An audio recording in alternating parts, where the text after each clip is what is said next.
মন ভালো রাখতে হলে বেরিয়ে পড়তে হবে মাঝে মাঝে কোথাও ঘুরতে। সে উদ্দেশ্যে বেরিয়ে পড়া মনের মতো কিছু জায়গায়।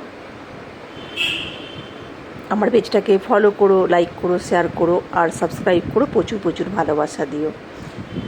যে গন্তব্যে যাচ্ছি খুব পছন্দের জায়গা, খুব ভালো লাগার জায়গা। প্রচুর অক্সিজেন নিয়ে আসবো। আর মন ভালো রাখতে গেলে, নতুন করে কাজের এনার্জি পেতে গেলে তবে অবশ্যই বেরিয়ে পড়তে হবে ঘুরতে। যাচ্ছি বালুরঘাট এক্সপ্রেসে 1:55 থেকে ছেড়ে দেয় স্টেশন থেকে, কলকাতা স্টেশন থেকে। যাচ্ছি বালুরঘাট এক্সপ্রেস, এটা তেভাগা এক্সপ্রেস ট্রেনটার নাম। তো সেই উদ্দেশ্যে সিক্রেট রয়েছে, কোথায় যাচ্ছি সেটাই জানানো হবে। আজকে শুরু হচ্ছে আমার যাত্রা। একাই বেরিয়ে পড়েছি, মাঝে মাঝে একা বেরিয়ে পড়তে হয়। একা বেরোনো খুব দরকার। নিজের মনে অনেক সাহস শুভযাত্রা নিয়ে একা বেরোলে নিজের কনফিডেন্সটা আরও নিজের কাছে বিল্ড আপ হয়। তো এটা দরকার। যদিও হেলথটা খুব একটা ভালো নেই, তবে এই সাহসটা নিজের মনের মধ্যে অর্জন করেছি। খুব ভালো লাগছে প্রাকৃতিক দৃশ্য দেখতে দেখতে সুন্দরভাবে নিজের গন্তব্যে পৌঁছতে। কত সুন্দর সূর্য চোখের সামনে দেখতে পাচ্ছি। ফ্ল্যাটে তো এগুলো বহুতল বাড়িতে দেখাই যায় না খুব একটা। ব্যালকনি থেকে হয়তো আনাচে কানাচে একটু চোখে পড়ে। আর এত বিস্তৃত মাঠ দেখতে খুব ভালো লাগে। যদি আগে একটু ইন্টেরিয়ার ভিলেজেই থাকতাম,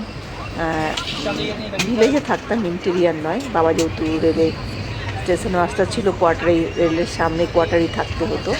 তবে এই বিস্তীর্ণ গ্রাম বহুবার যখন কলকাতায় এসেছি তখন দেখেছি। এখন কলকাতার থেকে যাচ্ছি, এটা হচ্ছে বোলপুর শান্তিনিকেতন স্টেশন। খুব সুন্দর স্টেশনটা, খুব ভালো লাগে। বহুবার এখানে এসেছি যখন শান্তিনিকেতনের কাছেই থাকতাম। খুব সুন্দর লাগতো এই শান্তিনিকেতনে স্টেশনটা। তার সাথে শান্তিনিকেতন ঘোরা, বেড়ানো, সোনাঝুরি হাট, সেই উদ্দেশ্যেই আসা। সোনাঝুরি হাটে তারাপীঠে মন্দিরে পুজো দেওয়া। মনকে ভালো রাখতে হবে, সুস্থ রাখতে হবে, আনন্দে রাখতে হবে, তবে হেলথ ভালো থাকবে, নতুন করে কাজের এনার্জি পাওয়া যাবে। তো সেই জন্যই বেরিয়ে পড়া। বোলপুর স্টেশন ক্রস করছে, বোলপুরে দাঁড়িয়েছিল। তেভাগা এই বালুরঘাট এক্সপ্রেসটা সব জায়গায় দাঁড়ায় না। এক হচ্ছে বর্ধমান, তারপরে বোলপুর, তারপরে রামপুরহাট। তো এবার টোটোতে উঠে গেছি, ট্রেন থেকে নেমে। কত সুন্দর মাঠ, ধান ক্ষেত, কী ভালো লাগছে দেখতে। খুব সুন্দর লাগছে, মানে দারুণ। ছোটোবেলার স্মৃতিগুলো বারবার মনে পড়ে যাচ্ছে। এটা হচ্ছে মুরারই স্টেশনে ট্রেনটা থেমেছিল। মুরারই থেকে টোটো ধরে চলে যাচ্ছে দিদির বাড়িতে। খুব ভালো লাগে, বহুবার ওর বাড়ি এসেছি। খুব ভালো লাগে, দারুণ দারুণ এনজয়, খুব সুন্দর লাগে আমার। টোটোর মধ্যে উঠেছি, কী বলবো, মানে আমার এত ভালো লাগছে। একা অনেক গমের চাষ দেখো, গম হয়েছে সবসময় সঙ্গে ট্রেনটাতে। আর এখানে পাটের চাষ হচ্ছে, সুন্দর লাগছে দেখতে। গম চাষ হচ্ছে, দারুণ লাগছে, সুন্দর লাগছে। আর বৃষ্টি পড়ছে মাঝে মাঝে, গায়ে একটু বৃষ্টির ছিটাও আসছে, তাতে অসুবিধে নেই। দারুণ এনজয় করছি, খুব সুন্দর লাগছে, খুব খুব ভালো লাগছে। আর বাড়িতে পৌঁছে গেছি, দেখো কত সুন্দর পায়রাগুলো তোমার কার্নিসের মধ্যে রয়েছে। খুব সুন্দর লাগছে, একটা দারুণ দৃশ্য, দেখার মতো দৃশ্য। মন খুব ভালো হয়ে গেছে, খুব খুব খুব ভালো লাগছে। এরকম গ্রামের বাড়িতে যেতে খুব ভালো লাগে।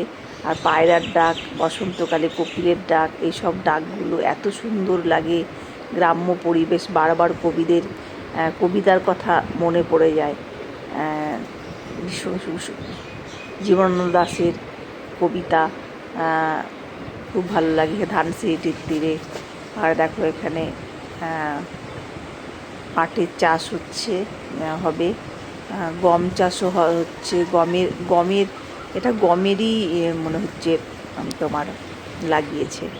আর এখানে দিদির আম গাছ আছে, আম ধরেছে, ছোট ছোট আম, খুব ভালো লাগছে বেশ। ঘরের সামনেই মানে ব্যালকনি দিয়ে ধরলেই আম পাড়তে পারা যাবে। অনেক অনেক আম ধরেছে, তবে খুব বেশি ধরেনি, যত বড় গাছটা রয়েছে সে অনুপাতে কিন্তু আম নেই। ঘরের সামনে থেকে হাত বাড়িয়ে বেশ সুন্দর ব্যালকনি থেকে আম তোলা সম্ভব। আমার বাড়িতেও গাছ আছে, আম গাছ, খুব ভালো লাগে আম পাড়তে। আর গরুর দুধ কেনা হয়েছে, এখানে খুব সস্তায় গরুর দুধ, 50 টাকা করে কিলো। আর 4টে মুরগির ডিম কিনেছি খাওয়ার জন্য, আর দুধ কিনেছি 525 টাকা দিয়ে। এদিকে সবজি দিয়ে গেল। দিদির বাড়ির নিচেই সবজি আলা বসে আর ফল আলা, ওরা ভাড়ায় থাকে। বেশ সুন্দর ফল পছন্দ হলে ওখান থেকে নিয়ে চলে আসি সবজি ফল। নিচ থেকে বলে দিই ওরা নিয়ে চলে আসি। কলা কিনেছি। স্বর্গ এসেছে না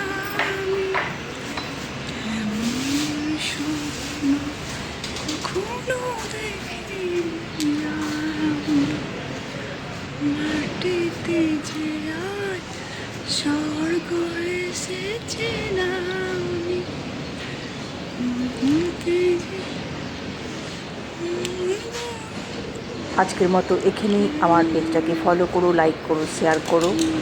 ভ্রমণের এটা পার্ট 1, পার্ট 2টা দেবো, অপেক্ষায় থেকো তোমরা। আমার পেজটাকে ফলো করো।